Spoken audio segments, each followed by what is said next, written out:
I chose to do my research project for this class on Puritans in the United States, starting with their foundation in Holland for the separatists, and then their development in the United Kingdom following coming over to the United States in 1620 to Plymouth, and then into the Massachusetts Bay Colony.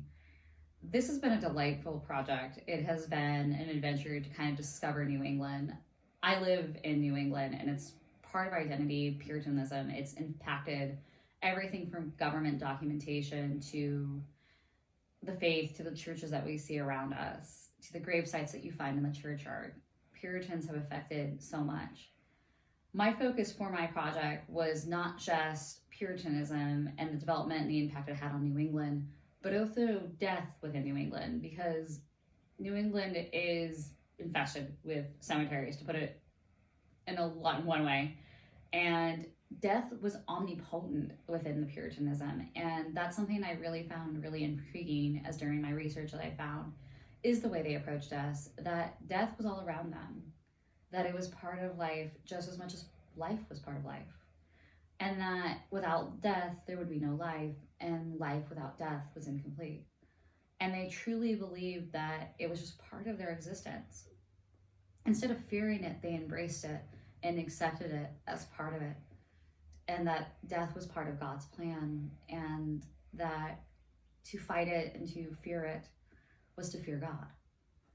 And that comes across with just even the Pilgrims when they had their great losses during that first year in 1620, and how many were lost during that first year.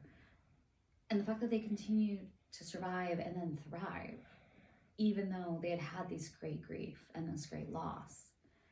And that's something in my research that I found really fascinating and really interesting, is this idea that death was omnipotent. Another thing I kind of found so fascinating with it is how the two groups functioned, and how you had the separatists, which didn't believe in the Church of England and all the trappings that came with that, and the ones that settled in Massachusetts Bay Colony, which are just Puritans. They had accepted the Church of England. They had accepted it was there and that it was part of life, but they didn't follow it, but it was there.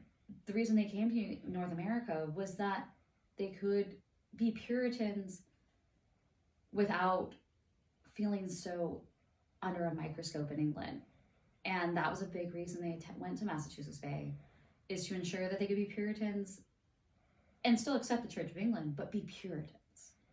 And I think that was one of the more fascinating aspects I found about Puritanism, is how the two different groups work. Connecticut was actually founded by the Massachusetts Bay Colony groups, most likely, is the tracking on that, and at least the research has shown.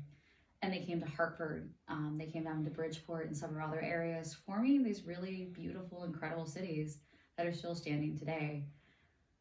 Those Puritans were the ones that ensured that Connecticut actually has some of the strongest legal documentation in the United States.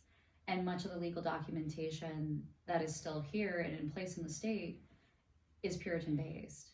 And I think that shows the lasting nature of them and how important they were to the development of North America.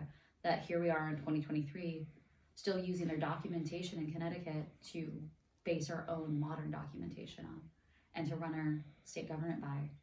And that we continue to put the state first and the federal government second. And that is something that Connecticut takes a lot of pride in, is this independence of worship. So that's where I'm at with my research.